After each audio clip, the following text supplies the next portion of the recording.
Boa noite. Eu vou prosseguir o curso, e vou, conversar com vocês, sobre, talvez uma parte que nessa parte mais conceitual, tá, com alguns exercícios simples que podem ser cobrados, numa prova ou num questionário, numa lista, algo desse tipo. Eu vou prosseguir com um método, diferente de avaliação de empresas, que é chamada a avaliação relativa, tá. O que que quer dizer essa avaliação relativa? Olha, eu vou tentar, um exemplo que eu gosto de falar muito por exemplo, questão de imóvel. Vamos supor que você está comprando um imóvel.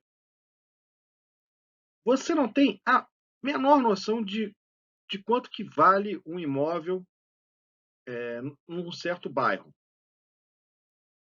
Aí, o que que vocês fazem? Olha, vocês olham características do imóvel, como, por exemplo, a idade, o tamanho, o estado que o imóvel se encontra, aí, até que vocês achem um que vocês gostaram e que, o preço vocês consideram que está razoável, quer dizer, não está custando muito mais caro do que os outros. Vocês Na verdade, quando vocês estão fazendo isso, vocês estão fazendo uma avaliação relativa. Vocês olham vários imóveis, acabam, pensando: "Olha, esse imóvel tá, para as características dele a um preço bom, a um preço baixo, então por isso eu vou comprar". Algo parecido é carro. Carro vocês têm o quê? Modelo, ano, aí vocês olham quilometragem e sempre uma coisa, olha, quando vocês olham um carro: "Ih, esse carro está muito barato", vocês acabam até às vezes ficando desconfiados: "Olha, por que que ele está barato?". E, às vezes vocês descobrem: não, é que o dono está precisando de dinheiro, está tentando vender de qualquer forma", ou algo do tipo: "Olha, esse carro tem algum problema, esse carro sofreu uma batida grave", e aí muitas vezes vocês levam para um perito. Então, uma coisa que tem que tomar cuidado, no método de avaliação relativa, tá, é que o erro não está no uso, o erro está no abuso, tá. É uma frase muito comum em relação a esse método. Por quê? Quando vocês olharem uma empresa que está barata, em termos de comparação relativa, é bom vocês avaliarem por que que ela estaria barata.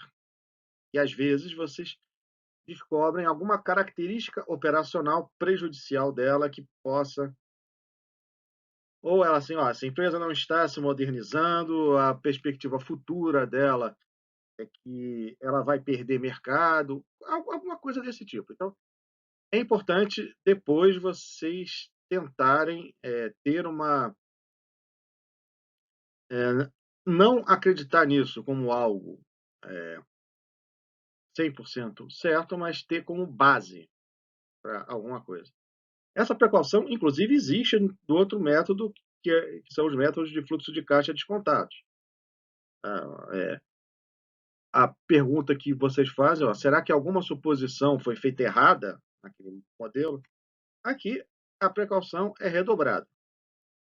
Então vamos falar sobre esse método.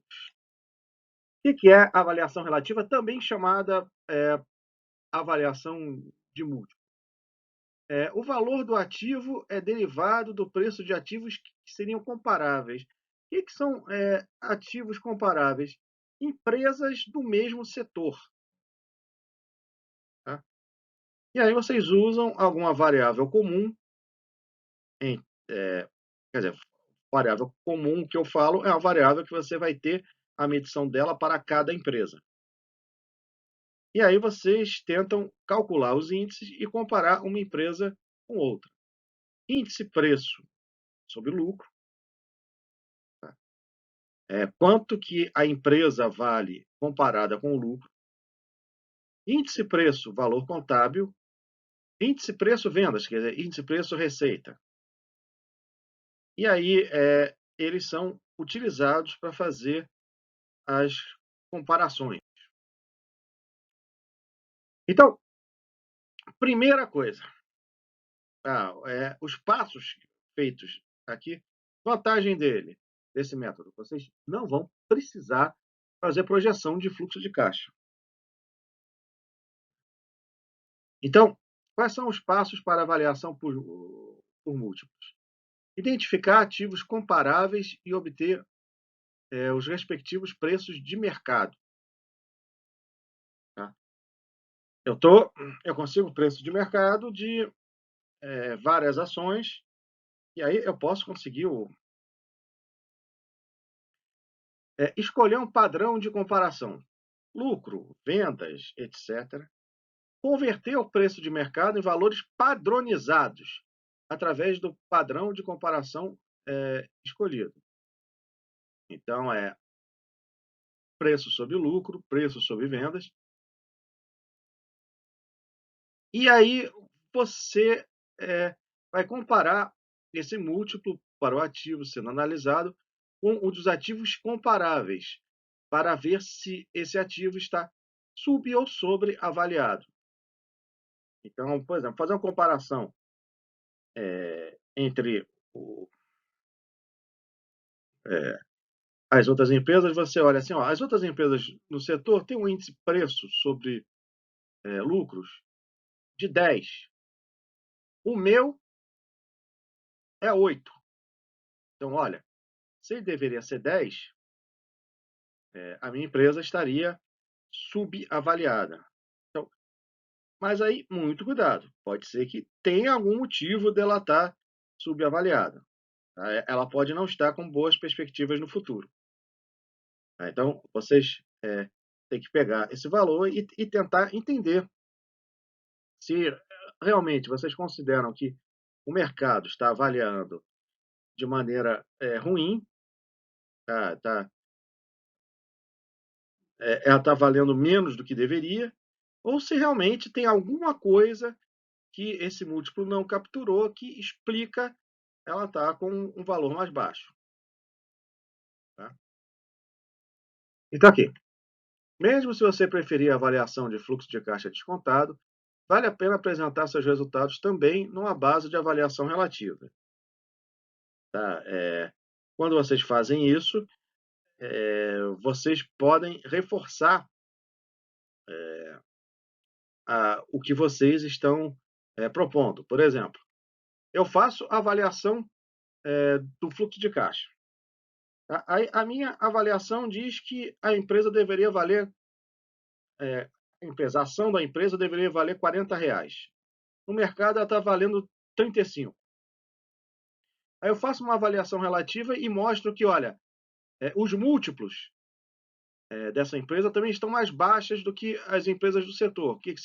O que significa? Olha, olhando tudo isso, é um indicativo que essa é uma ação que vocês deveriam estar comprando, porque ela deve se valorizar ao longo do tempo.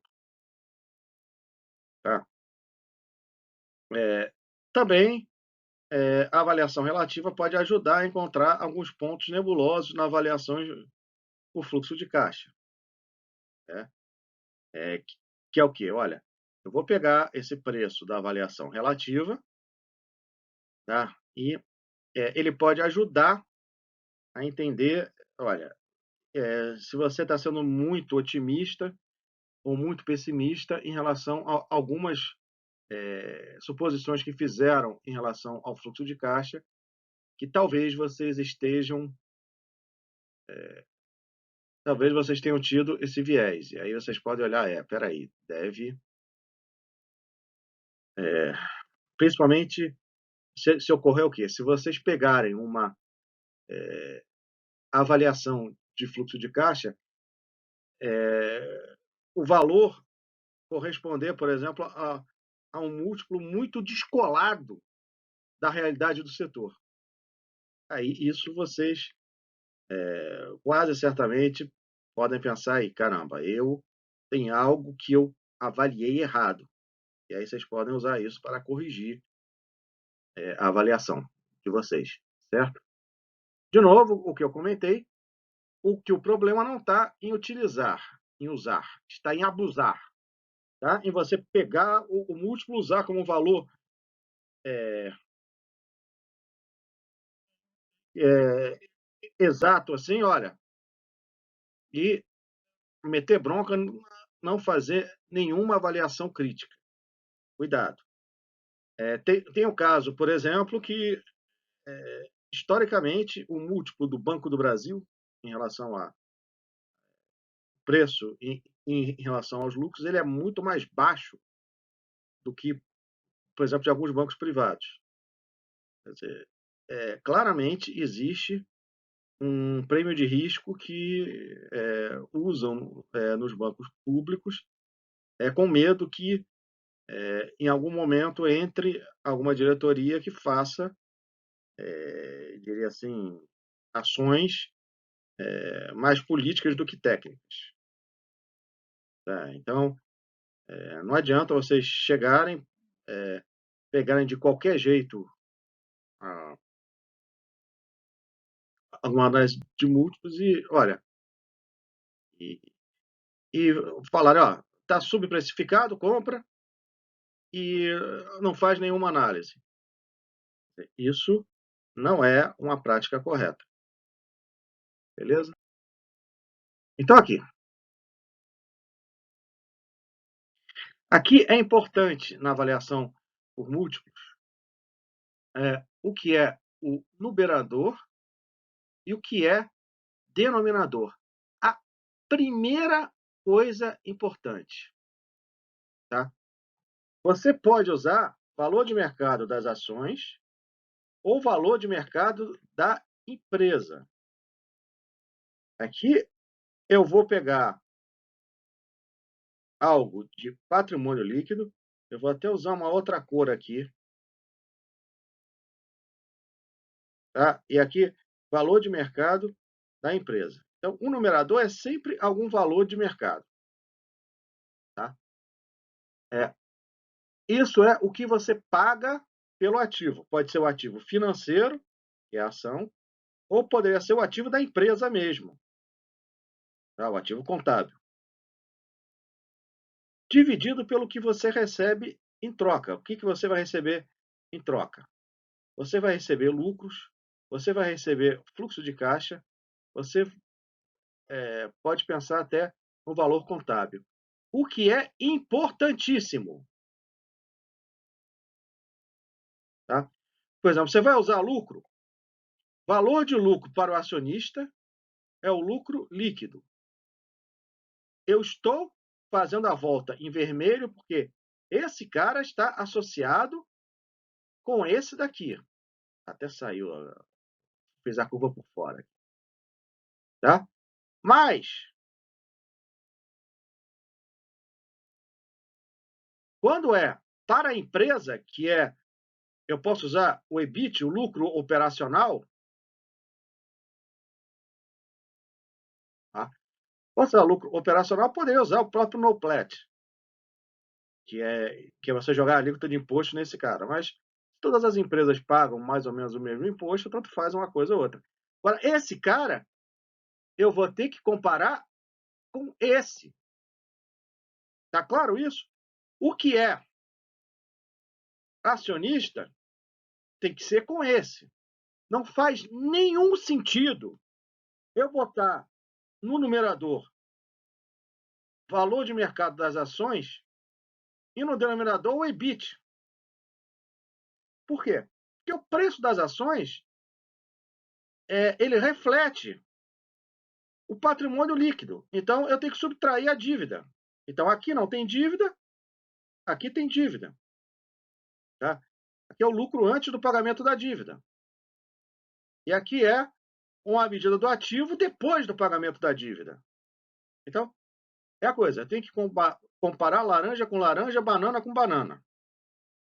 Tá?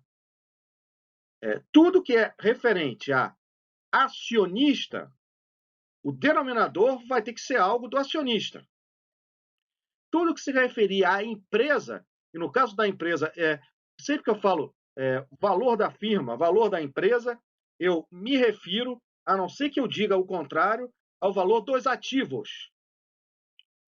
Então, quando tem alguma medida dessas daqui, eu tenho que comparar com o valor da empresa. Então, aqui, por exemplo, se o denominador for fluxo de caixa, eu vou pegar aqui, ó, fluxo de caixa para o acionista, geralmente dividendos. Tá? Quando eu pego para a empresa, aqui é azul, tá? Esse cara vai ser comparado de novo com esse valor de mercado da empresa. Tá? E o valor contábil do patrimônio líquido é o quê? Patrimônio líquido é para ser comparado com valor de mercado das ações. E ativos totais, comparar com o valor de mercado da empresa. Então, sempre a mesma coisa que eu falei sobre taxa de desconto vai valer aqui também. Medida de patrimônio líquido, numerador se refere a patrimônio líquido, denominador tem que se referir a algo para o patrimônio líquido, para o acionista. No numerador, empresa, ativos, denominador tem que ser algo para a empresa. Tá? É importantíssimo isso. Então, vamos prosseguir aqui nessa questão de avaliação por múltiplos. Teste de consistência é exatamente isso. O numerador pode ser um valor patrimonial ou pode ser um valor da empresa. Valor usado para valor da empresa, geralmente é o valor, vai ser considerado o bruto, que é soma da dívida com o patrimônio líquido, com equity, e pode ser líquido. Eu posso tirar os valores dos ativos não operacionais. É óbvio que quando eu fizer isso daqui, eu vou ter que fazer com todas as outras empresas. Eu vou ter que calcular o múltiplo do valor líquido de todas as empresas do setor. E denominador, de novo, é aquela questão de eu tenho obrigação de comparar o que é valor da empresa com o denominador da empresa e algo relacionado com patrimônio líquido, denominador também relacionado com patrimônio líquido. Por enquanto, tudo bem. E aqui, nós podemos olhar aqui, dezembro de 2009, vocês olhando os valores da empresa. Né? Aqui, pegou aqui setor o quê? De varejo de produtos ligados para casa, né? Você chamaria, sei lá, cama, mesa e banho, que é onde entra, por exemplo, a Home Depot, a Lowe's, a Best Buy também entra, embora Best Buy seja um pouquinho mais ligada a eletrônicos. Aí você junta essas empresas aqui. Capitalização de mercado, quanto que tem de dívida, aí você tem o valor da empresa. Aí, se você tirar os ativos não operacionais, esses valores caem um pouco. Vocês olham assim que geralmente essas empresas não estavam com muitos ativos não operacionais. Né? E aí você consegue pegar os múltiplos. Pegar esse valor, dividir pela receita, tá? Seria o valor sobre vendas, dividido por EBITDA e dividir por EBITDA. A diferença é que esse cara vem antes, é o lucro operacional antes de depreciação, amortização, juros e impostos. E aqui eu já estou tirando a depreciação nesse denominador. Ele usa aqui o EBITDA, porque é a medida que ele usa como base para o NOPLAT deles. Mas o que, por exemplo, é chamado de NOPAT, N-O-P-A-T, pelo livro do Povo, seria o EBIT. A diferença do EBITDA para o EBIT é o tipo de amortização que seria de ativos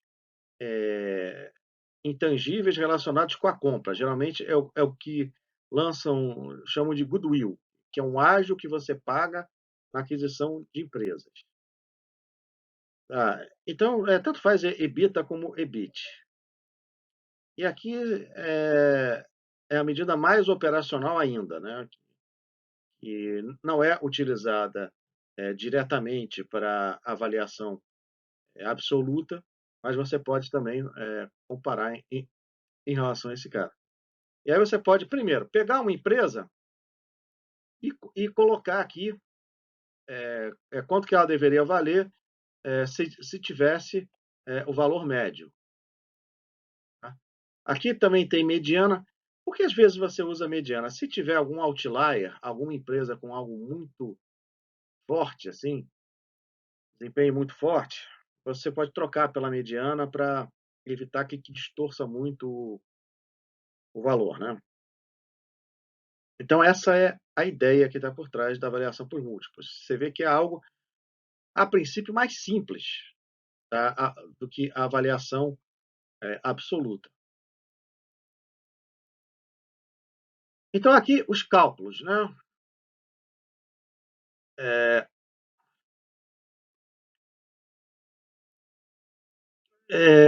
Crítica de você pegar apenas o price to earnings, que é o quê? O preço da ação dividido pelo lucro líquido. Tá? É o quê? Olha, pega aqui uma empresa. Na verdade, 4 empresas, né? A empresa A, a empresa B, a empresa C, a empresa D. As 4 empresas, elas têm exatamente o mesmo EBITDA. Tá? EBITDA vem o quê? Vem antes de pagamento de juros e vem antes do imposto de renda. Tá? Esse cara daqui tem o EBITDA, tá? E não tem dívida nenhuma. Esse cara tem uma dívida que paga juros de 20, esse também não tem dívida nenhuma, e aqui 25 que paga. Então aqui são lucros antes do imposto de renda. Tá? Aqui, esse cara tem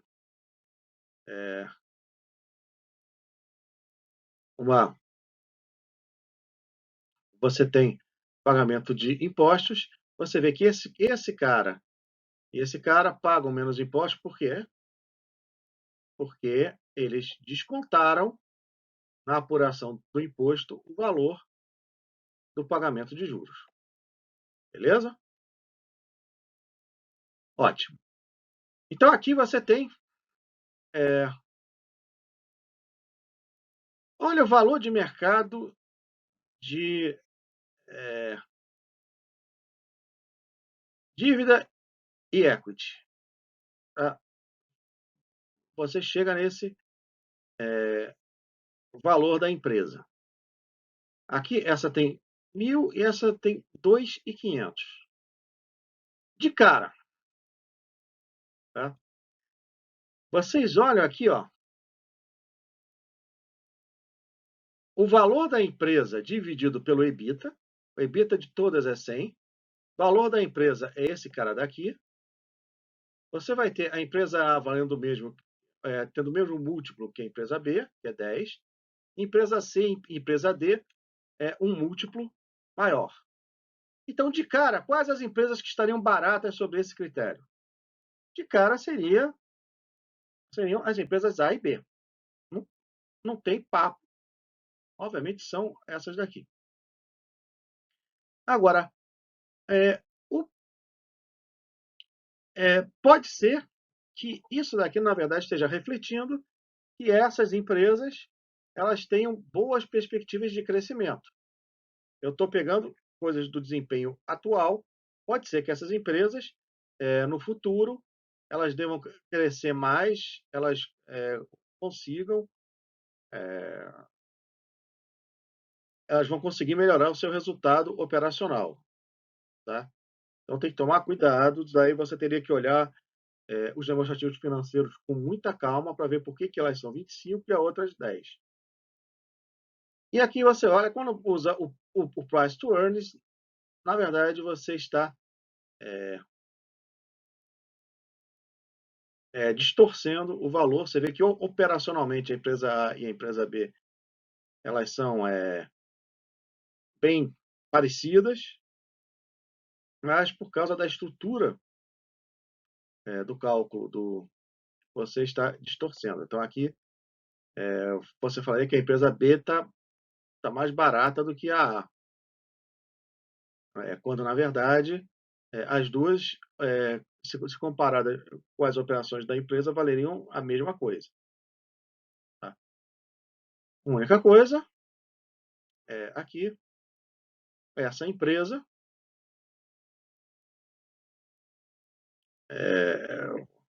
ela tende a ser um pouco mais, é, assim, lucrativa, porque ela está alavancada.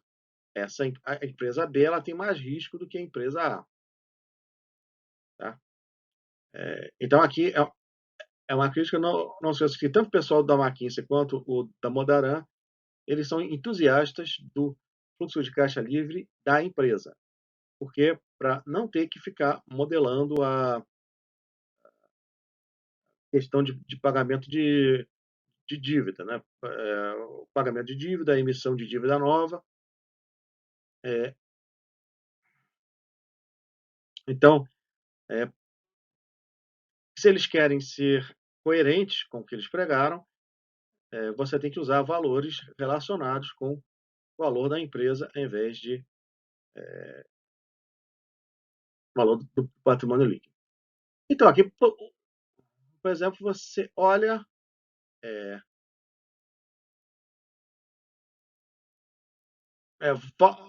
valores da price to earnings, você vê que é bem. Você tem uma variação que vai de 12 até 38.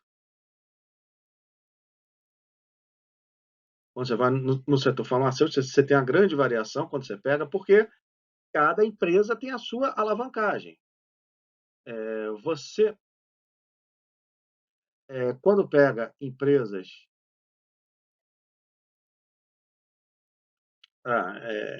que têm uma estrutura de capital diferente, realmente você vai ter algo mais. Agora, desempenho operacional. Olhem que aqui a variação foi de 12 até 38. E Sharon Plum não navegou, provavelmente teve prejuízo. Deixa eu ver se foi isso. Então, 2007, nenhum múltiplo foi colocado, porque você não pode colocar no denominador um, um prejuízo. Porque imagina uma empresa que vale 10, teve um prejuízo de 1. Tá? Você vai pegar o price to earnings dela, vai achar menos 10. Tá? Uma de menos 10, que teve um prejuízo de menos 10, uma que vale 10, com prejuízo de menos 10, vai ter um prejuízo de 1. Não, desculpa, vai ter uma razão PL de menos 1. Tá? Menos 1, se você comparar com menos 10, fala, ó, menos 1 é melhor do que menos 10, não é isso? Você quer pegar os maiores, só que, na verdade, o menos 10 é o quê? Um prejuízo de 1, valendo 10, e o outro é um prejuízo de 10, valendo 10. É melhor ter um prejuízo de 1 do que um prejuízo de 10, certo? Então você distorce. Você tem uma descontinuidade, então você não pode, em hipótese alguma, quando o denominador é negativo, colocar esse número, porque nos números negativos é, a ordenação vai ser pior, certo? Você sequer consegue ordenar, porque você tem uma descontinuidade. Né? É, quando você vai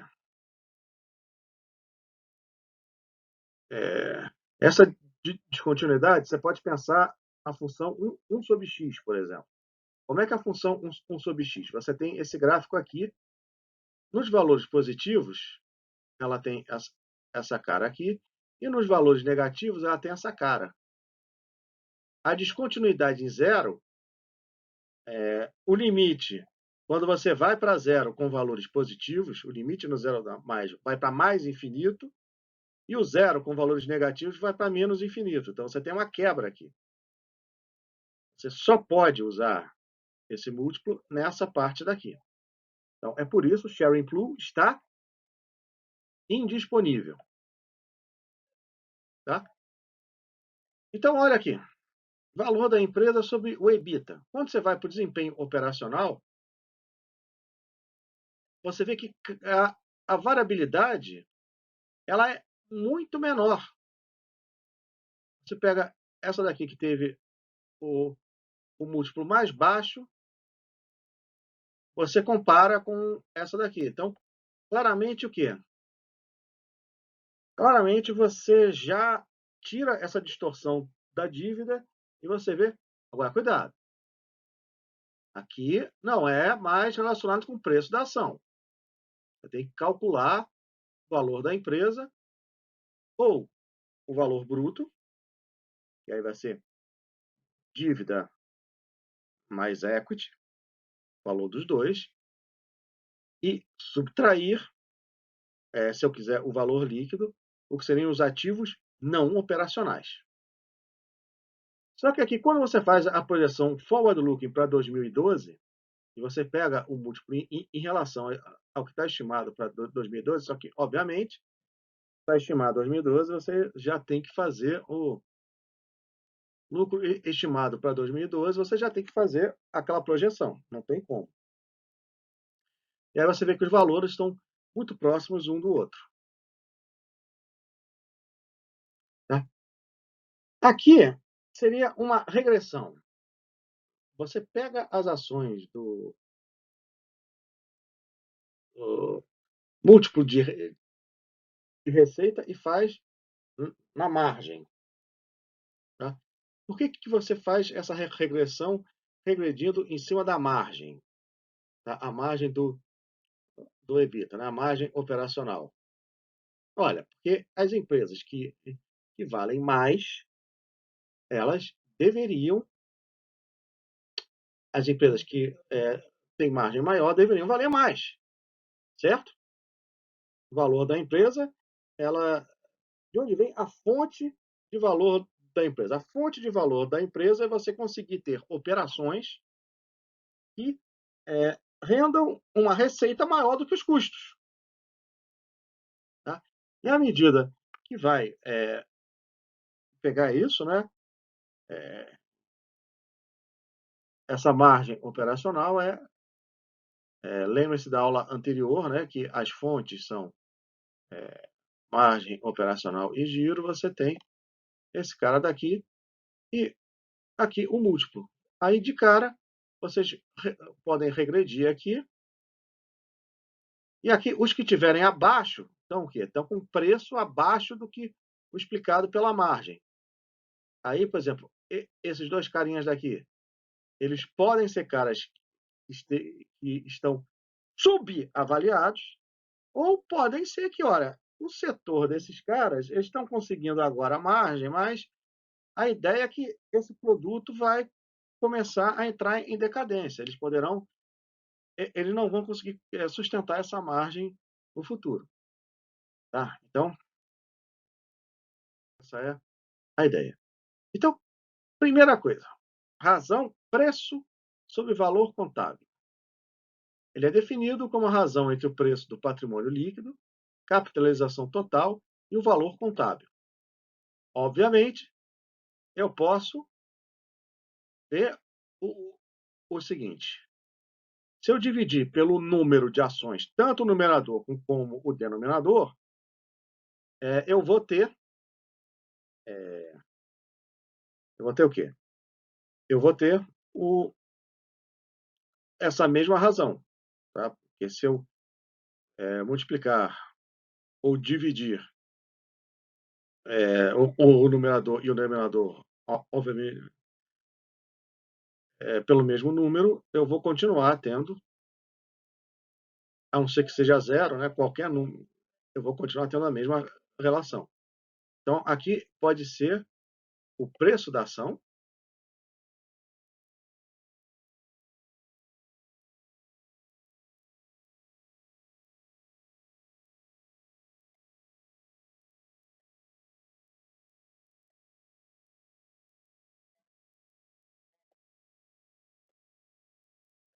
e o denominador é o quê? Vai ser o valor contábil sobre o número de ações,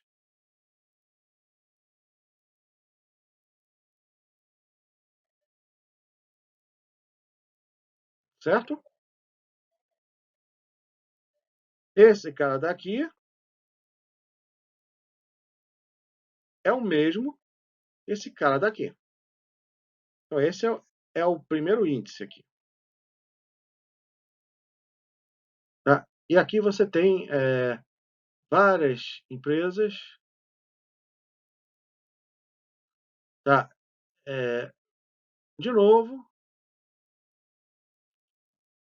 você pega é, preço em relação ao valor contábil, o valor da firma em relação ao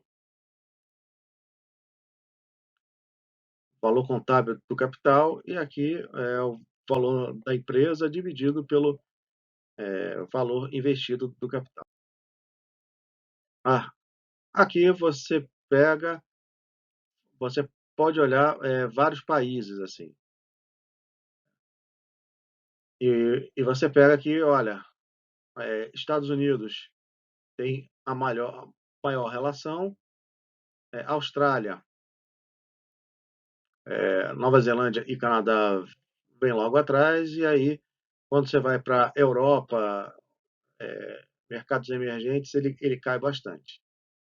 Tá? Então são coisas relacionadas com os países. Geralmente os mercados anglo-saxões, que são os mercados mais voltados para ações, eles têm essa tem esse valor mais para cima. E assim, você pode olhar aqui essa razão entre preço e valor contábil, certo? Aqui você pode olhar aqui preço. É, aqui como é preço da ação, eu posso fazer o quê? Pegar o dividendo por ação. Então DPS é dividendo por ação.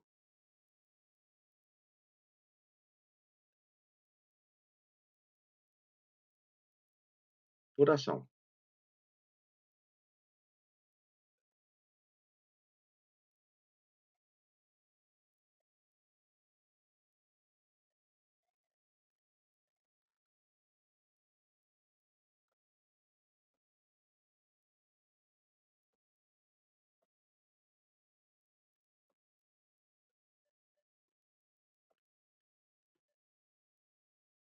Tá? E aqui eu uso o quê? Definição do ROI, tá? E aqui eu posso usar lucro por ação, eu vou dividir pelo valor contábil do equity, que, que seria o preço da ação se ela refletisse o patrimônio líquido, né? É o patrimônio líquido dividido por número de ações, que é a mesma coisa que falar que é o lucro sobre o patrimônio líquido. Então, aqui, o P. Ah,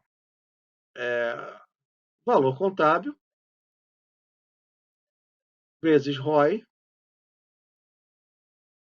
vezes aquele payout, né? Razão do payout, que é o que? A parte que vai para 1 mais crescimento. Por que esse 1 mais crescimento aqui? É porque eu peguei em 0, eu vou ter que pegar em 1. Quando tem 1, se eu estou crescendo a uma taxa GN, eu vou multiplicar por esse cara daqui. E eu vou dividir por R menos GN. Tá? Esse R é o quê? É a taxa de desconto do meu equity. Aí eu pego aqui, eu vou pegar esse valor contábil e passar para cá. Então, esse índice vai ser ROI vezes payout, 1 mais GN sobre R menos GN. Só que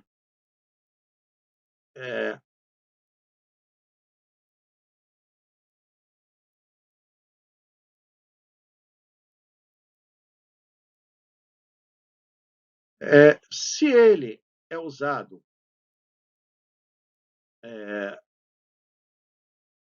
já, você pegando os lucros do próximo período, tá? Em vez de pegar os lucros que ocorreram agora, tá? O meu ROI vai se referir a t igual a 1. Aqui é ROI no período 1. Eu estou pegando isso daí do Damodaran não coloca aqui, é ROI 1 vezes payout rate vezes R menos GN. Só que eu sei isso, que o crescimento é o quê? É o ROI vezes o quê? A retenção de lucros. Retenção de lucros é a fração dos lucros reinvestidos. O que eu não reinvesti é o que eu distribuí. Então, o quê? É 1 menos o payout ratio. Esse cara é aquele Bzinho que está na aula anterior. Então, eu pego que isso daqui é o quê? ROI menos GN sobre R menos GN. Tá? O que quer dizer isso? Essa razão ela é relacionada ao quê? O quanto que eu consigo um ROI maior do que a minha taxa de desconto. Tá? Então, esse deveria ser o determinante. Então, preço-valor contábil tem muito a ver com o quanto que eu consigo de lucro acima da minha taxa de desconto. E esse é o grande determinante nesse múltiplo. Tá? Na aula seguinte, nós vamos prosseguir com mais múltiplos. Beleza?